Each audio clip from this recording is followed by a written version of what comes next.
Good morning and Happy New Year from WKYT News. I'm Bill Bryant and welcome to a packed edition of Kentucky Newsmakers. Later, WKYT Chief Meteorologist Chris Bailey talks about all the wild weather over the last year with an eye on what may be ahead in 2016. And Kentucky's next state auditor is here. State Representative Mike Harmon was surprised himself after winning statewide office against incumbent Adam Elan, who far outspent him. But first, Governor Matt Bevin announced his plan this week to proceed with changes to health care. The governor says he will apply for a waiver that will allow Kentucky to design its own plan. Bevin says former Governor Steve Beshear's expansion of Medicaid is not sustainable. And Bevin says nearly 30% of Kentuckians are now on the federal program designed to assist the poor with health care. The new governor claims that is not sustainable. As many of you are aware, the number that is often quoted is that we have 25% of Kentuckians on Medicaid. Sadly, that number is just about 30% now. It's over 1.3 million Kentuckians, so fast approaching 30%. That number is trending in that direction. That is literally not sustainable financially. The only way in which we are going to allow it to continue in any form, traditional, expanded, or otherwise, is to transform the way in which it is delivered, transform what that looks like, to ensure that all of Kentucky's citizens have access to health care, not just in name, not just a card, but actual access. And ultimately, the reason being is that we want them to have better health outcomes. That is the purpose. That is the absolute intent behind everything that you're hearing today. Of course, that is Governor Bevin, who has also brought in Mark Birdwhistle from the University of Kentucky to assist with revamping the state's approach to health care. He says the next several months will be crucial in formulating the plan, beginning with trying to get that federal waiver.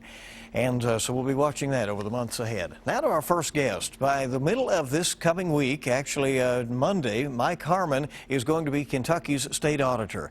He was the first Republican elected to represent the Danville area in 102 years, and now he promises to get to work looking for waste in state and local governments across the Commonwealth. Auditor-elect Mike Harmon with us, and we welcome you. Thanks for coming. Well, good morning. Glad to be here, Bill. Congratulations on your victory. Thank you. You were, as I mentioned, way outspent in this campaign. You acknowledged to me in an interview shortly before the election that it had been a great experience, that you didn't really expect to win, and yet you did. What happened? Well, I knew it was going to be a long shot. You know, we talked about the last-second jump shot, and so we were truly blessed. We had tons of people out there praying for us, working for us. We just traveled the state as many times as we could. You know, kind of an interesting story behind that. The very next to last day, that Monday before the election, Governor Bevin, well, I guess he wasn't governor at the time, but Matt Bevin at the time asked all of us as a slate to travel the state. And he had a friend who had a jet, and he ended up, you know, chartering a jet, and we traveled the state, which we thought that was so funny because, you know, my opponent had run this negative ad against me, you know, trying to say that I was jet setting across, and I was like, man, are you sure you want to do that? It's like, no, it'll be all right. So we had an opportunity to see the entire state that one last time as well. Well, ironically, you'll be leaving the House where you've served for the last dozen years or so, as Republicans have a shot at taking control of the chamber for the first time since 1921. Have you, well, first of all, would you like to be in the House with that narrow margin of control at this point? Well, you know, it would be interesting. I've seen it go from, you know, fluctuate back and forth. I think when I first came in, there maybe were 36 Republicans, and so I've seen it change. I've seen sometimes it get a little more spunky than others. I would have loved to have been there when we were in the majority, but at the same time, you know, sometimes you just have to move on so that you can make way for other people. Have you been surprised by the party flips and the appointments that have all but eaten away the Democrats' advantage? Not really surprised. I mean, the appointments were people, key people that I know had good experience and quality individuals, so I was excited for them. The flips didn't really surprise me as much. Maybe Denny surprised me more so, Denny Butler, more so than any. But he's a good guy. You know, I've worked with him quite often. Jim Gooch, I knew Jim. Jim, a lot of his tendencies were more towards Republican than Democrat to begin with. So not a full surprise, but a pleasant surprise. What kind of chemistry would you predict will be in the chamber and in these elections in this year ahead? This is going to be a pretty charged election year, isn't it? It will be a charged election year. It'll be a charged House year. Of course, you know, we're also doing the budget. The budget year is always charged.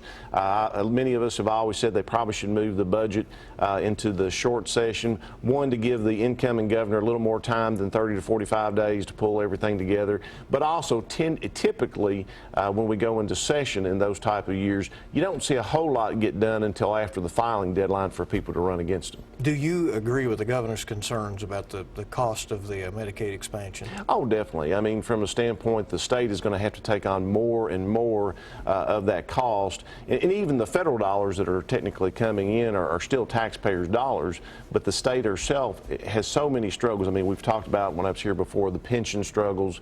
We've talked about some of the struggles with you know, spending on education.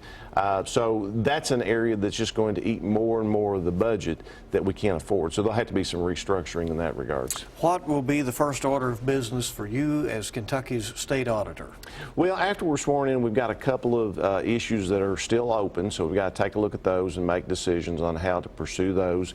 And then beyond that, we have some issues we want to pursue. One of them obviously is an audit of the CLEP fund, the Kentucky Law Enforcement Education Fund. That was one of the things that was reported and that Denny Butler had a concern about, and he had approached me.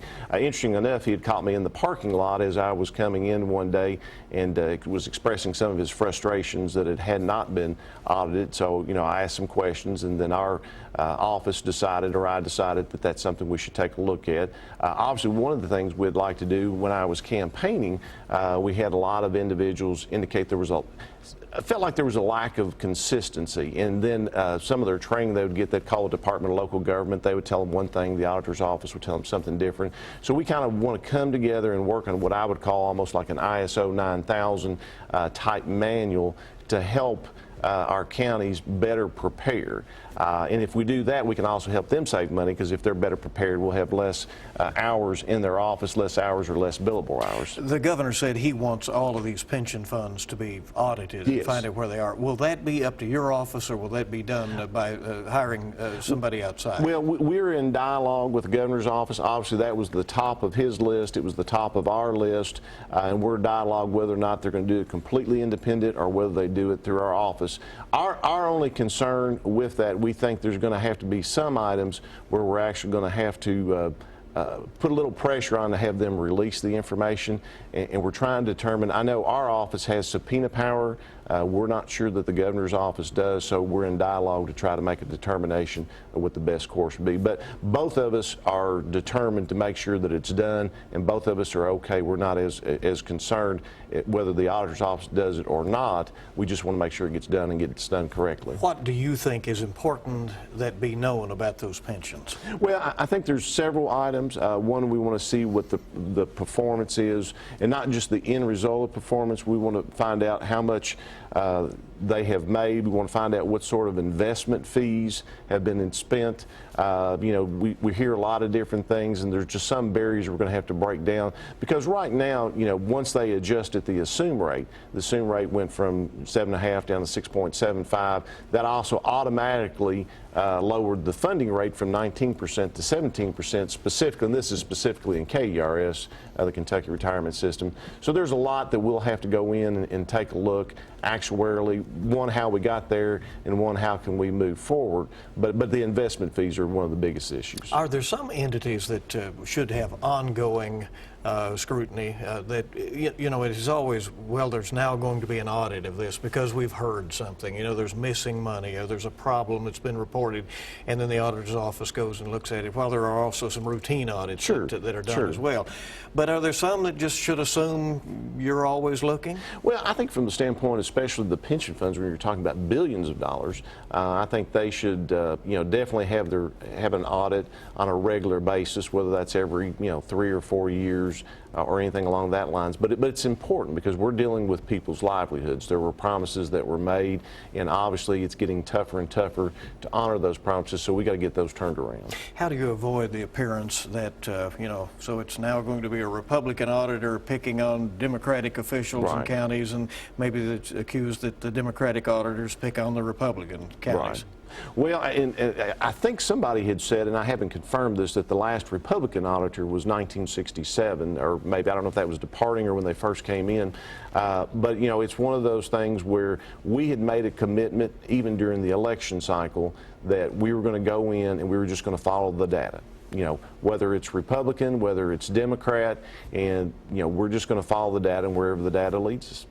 Going into this office, is it your impression that Kentucky is generally a good steward of taxpayers' dollars, or do you expect to find leaky holes in the bucket? You know, a lot of waste and abuse that is out there. Well, I think you're going to find maybe a lot of waste, and there may be some abuse as well. You know, obviously our commitment is to go in and help people. I've often said that the auditor's office should operate similar to the legislative ethics, and what I mean by that is our legislative ethics people are great. If I ever had a concern whether this was correct or not correct, I could give them a call. Their goal was to make sure that we were doing everything correctly by the law and ethically, but obviously if we were doing something intentionally against the law, then they were going to point that out, and that's kind of what we want to do as the auditor's office. How much opportunity will you give officials to respond to your audits? I mean, sometimes it comes down as a very tough indictment when the information comes out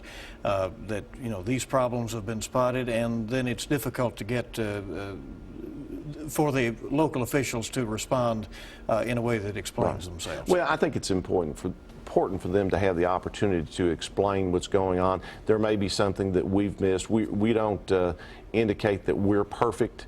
You know, it's our goal to kind of shine the light on it, and if we shine the light on it and they have a better explanation, then we can walk through that. Do you anticipate referring, when you suspect that it is possibly a criminal misdeed, that will be referred over to other investigators? Well, we've already been in communication with the Attorney General's office, Andy Bashir, the new Attorney General, and we're going to work side by side in those regards. And in many cases, we may have an opportunity to run it by them before we release it to ask, you know, does this look like it's going to have a potential?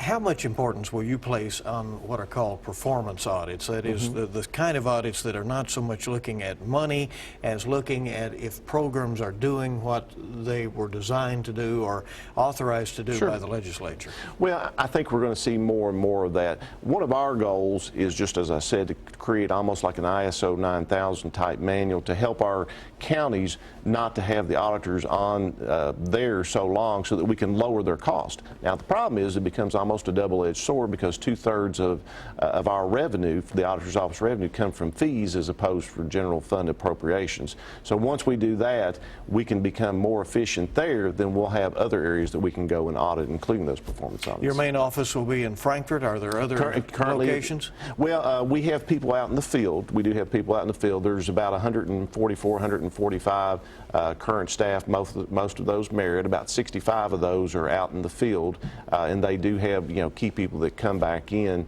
from time to time. But yes, we're spread out throughout the state just to help on the cost. Do you anticipate a big scrap for your House seat over there in Boyle County? Well, you know, it's kind of interesting. We were talking about off air, you know, 17, 18 years ago, you couldn't have paid a Republican to run for this House seat. And now there's already, initially there was about 5 from Boyle County that expressed interest. And I'm hearing through the grapevine there's even more. So it'll be interesting to see. And of course, that's a little different process, the special election. And then that special, whoever runs for the special election may end up having technically 4 races. They've got to secure the nomination from the party for that special election. Then they've actually got to win the special election. Then they've got to win if they have a primary, and then they would have to win the general election as well. So it'll be a busy year in Boyle County for whoever. And somebody who did not get the special election might want to run in the primary anyway, and so exactly. Yeah, you're right. So it could be a drama ahead. Well, thank you for coming in. We appreciate it. Hope you'll report to us regularly as to what's going on there in the auditor's office. We certainly appreciate you having us, and a Happy New Year. Same to you. So your auditor tomorrow will be Mike Harmon here in the Commonwealth of Kentucky. Now, we're coming back in just a moment. We're going to be checking in on weather in Kentucky. It has been odd lately. WKYT meteorologist Chris Bailey on the strange weather of late and what may be to come in just a moment.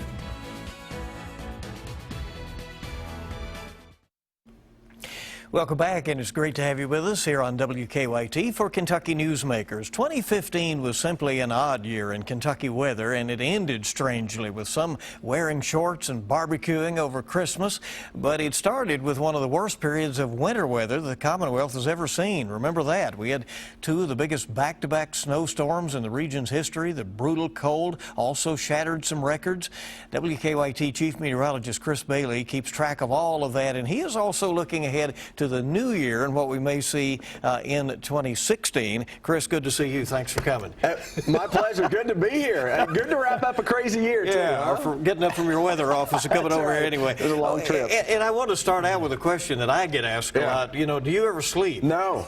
And this is what I tell people. It's for the week. You know, sleep is for the week. I'll sleep when the weather's quiet. And fortunately around here, or fortunately, the weather's never quiet. Right. So, you know, I guess I won't sleep too much. When as they say, when you take the dirt nap. That's exactly right. The long dirt nap. Let's look at 2015. Yeah. We really had some drama early on, and you know, and if you sort of look at this year and then look back at last year, I mean, we were clipping along okay, and then came February and March. Yeah, we got to the middle of January and everything was in pretty good shape. We didn't have a whole lot of snow.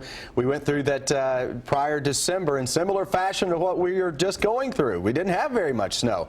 Late January hit, we picked up a little snowstorm, and then all of a sudden February, we got into Valentine's weekend, Arctic front arrived, and then a 10-plus inch snowstorm hit a few days later, and it was game on from there toward one of the worst periods of winter weather we've ever had around here. We followed that up in early March with a 17 to 20-inch snowstorm, back-to-back snows. In about a 3-week stretch, we picked up anywhere between 30 and 40 inches of snow in that time frame. Crazy. And I remember people saying, you know, we were getting, like you said, into mid-January, toward February, people were saying, well, we've not had much snow this year. And all of a sudden, all the records are shattered. Yeah, and that's how the weather goes anymore. I mean, we can go from 0 to 60 just like that now. And you know, climate becoming a little more extreme in terms of just whatever kind of weather. We get it all here in Kentucky. We're up. When we're up, we're way up. When we're down, we're way down. It keeps me employed, so that's okay. Do you think that what affected the patterns last year was that, you know, we talk about these El Niños and these La Niñas, the basic winds that come across the Pacific? You know, you started to see the influence, I think, of El Niño this year late in the summer and fall. This has not been a traditional El Nino, though. It's one of the strongest ever. As a matter of fact, I would probably put it in a category all its own, because you can't go back and find a year, at least in my mind, that featured such a strong super El Nino, and then the ensuing weather turned out like this. It's not supposed to be this way. El Niños are typically cold falls. They typically, like this last time we were this strong with an El Nino was 1997. That December, the average temperature was 35 degrees. This December, the average temperature was 49 degrees. Yeah. So it has not followed the trend. Well, let's remember, the summer was pretty cool. Summer wasn't bad at all. We had a wet summer. We had a summer that failed to live up to expectations in terms of 90 degrees again. Third straight cooler than normal summer. Then we moved on into fall. That was one of the warmest falls on record. And it was beautiful. It was beautiful. You know, it was great. We had a chance to dry out. We had a prolonged fall that basically kept going through Christmas Day. You said at one point, and this is back, I guess, in June, we actually had tropical air mass over Kentucky. We did. It was like we were down around the equator. Late June, we had a rare tropical depression. It was actually a tropical storm in the Gulf of Mexico. 4 days later, it was still classified as a depression. It was Tropical Storm Bill, by the way, and it moved right on top, the remnants of that, of central Kentucky. That doesn't happen very often at all. We had a lot of rain with that. We had a lot of 30 and 40 mile an hour winds. So we basically this summer lived through a tropical depression as well, which is kind of crazy. And as we said, okay, so the oddness continues. We get to the last part of the year, and this is where it really gets interesting as to where we are now. As we were into Thanksgiving and then this December, I mean, people were out there in the shorts, they were jogging, they were washing cars in their driveways. I mean, this was odd for this time of year. It really was. And for December in Lexington, we finished the month at 49.3 degrees. That's the average temperature for the month. That is roughly 14, 15 degrees above normal. Second warmest December ever. You got to go back to 1889, when records are a little sketchy to say the least, to find a December that was warmer than this one. The third place year, this was 5 degrees warmer than that year. So it's absolutely absurd. But you know what happened in that third place year? It was 1984. Average temperature in December was 45 degrees. Yeah. We hit this middle of January, we didn't get above 40 for about 4 to 5 weeks in a row, with a low of almost 20 below zero. Yeah. Patterns can flip like that around here. Yeah. December is not an indicator of how the rest of the winter is going to go. And December also had all that tremendous rain. It did. You know? We had record rains across most of Kentucky. For Lexington, we finished the year with the 6th wettest year officially on record. Ironically, it was also the 5th snowiest year on record because of February and March. So absurd in terms of those two extremes when you think about that. What else stands out to you about 2015, looking back at that year? Lack of severe weather again. Yeah. We have not had a true big severe weather outbreak around here, especially in the springtime. We had an October event back in 2014, but we haven't had a true major severe weather outbreak in the spring since the devastating tornadoes of March 2nd of 2012. Severe weather seasons around here have become non-existent again. That stands out to me yet again. Are we going to break that trend going forward? Yeah, trends are made to be broken, as you know. Right. So well, we're going to talk about where you see things going as we head into 2016 in just a moment. Let me ask you this real quickly on forecasting, because I get this question a lot of times. When we predict a daytime high or a nighttime low and so forth, are we doing an average? Are we talking about Lexington? Yeah. What are we? When you... I'm not going to speak for everybody else, but when you see me give a forecast high or a low, I'm going to give the average of everybody watching me. That's what I'm shooting for. I'm not trying to shoot for an airport thermometer. I'm just not. Guess what? No one lives at the airport. So and we have viewers everywhere across central and eastern Kentucky, obviously. One number is never going to fit all, so I'm going to try to come up with a number that is representative of the average of the entire area. All right. So that's what I'm doing with that. And you're always watching those all those counties for exactly right. That's exactly right. We're in Lexington, as everybody knows, but you know what? I don't care where you are. We're not leaving you out. I'm never going to do that. All right, Chris Bailey's with us, our chief meteorologist at WKYT. So what is 2016 looking like early on? We're back with that in just a moment.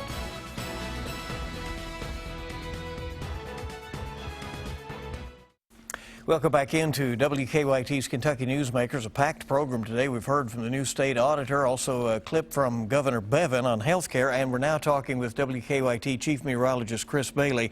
We've talked about how wild 2015 was. Chris, as we look ahead into this new year, where we are now, 2016, what patterns are you seeing, and what everybody wants to know, what does the rest of winter look like? Is it going to snow? Right? Yeah, right. That's what everybody wants to know. Are you going to get some snow days? Yes, it is going to snow. The winter forecast this year was way backloaded. And by backloaded, I mean we talked about how we probably wouldn't have a whole lot of winter time until we got into the second half of the winter. We're getting to that point now, and there are some strong indications this pattern, it's already flipping. It's a lot colder out there right now, as we know. It didn't take much to become colder than where we were, but we're going into a pattern now over the next 2 to 3 weeks that is going to see winter take over much of the country. I suspect before we go through the end of February, people are going to be saying, wow, what a flip again. I don't think it'll be to the extreme as what we had last year. That's going to be really hard to duplicate. But I do think that people are going to be saying again, wow, I mean, we went from 70 on Christmas to boom, 0 or below again. And we sometimes get our biggest snows late. We do. We do. If you look at the past several years now, winters arrive late. You know, they don't start in December anymore. Right. And then they leave late. Spring has been starting later. We didn't have the trees budding out last year until deep into April. Same with the year before. So winters right now in this type of environment that we're in are arriving a little later. They're worse at the end, and then they're staying around into early spring. Now, this is a year too that we're making a transition from El Nino to La Nina. So the Pacific waters out at the equator, instead of going from way above normal, they're going to go colder than normal. Usually a pattern that flips like that is more conducive to two things. Spring severe weather around here, which we haven't had in a while. We're going to make up for it this year. And an active Atlantic hurricane season. We have not had a major landfalling hurricane in the United States in several years. So for the next couple of seasons, we may have some things to watch out for.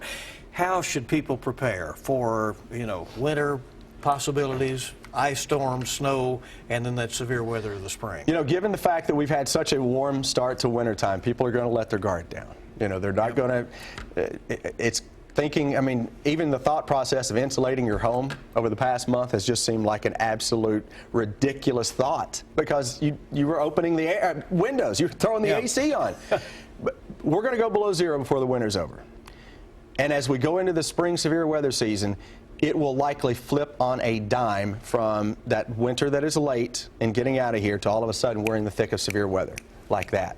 Always practice those severe weather safety plans. March 2nd, obviously that's not the peak of our severe weather season. We found out it didn't matter. We found out into Christmas week, 2 days before, we had severe weather. You can have it at any time around here. It's going to be an active spring severe weather season. Prepare for that one. All right. As you say, keep watching, stay tuned, and we don't sleep, so we'll be here. We know that. Thank you for coming by. We appreciate Bill. it very much. We want to thank you for joining us for this edition of Kentucky Newsmakers on WKYT. We'll have all the latest for you bright and early on WKYT this morning. We start at 4:30. I'll also be along for WKYT mid-morning at 10 and the news at noon, and we hope you make it a good week ahead.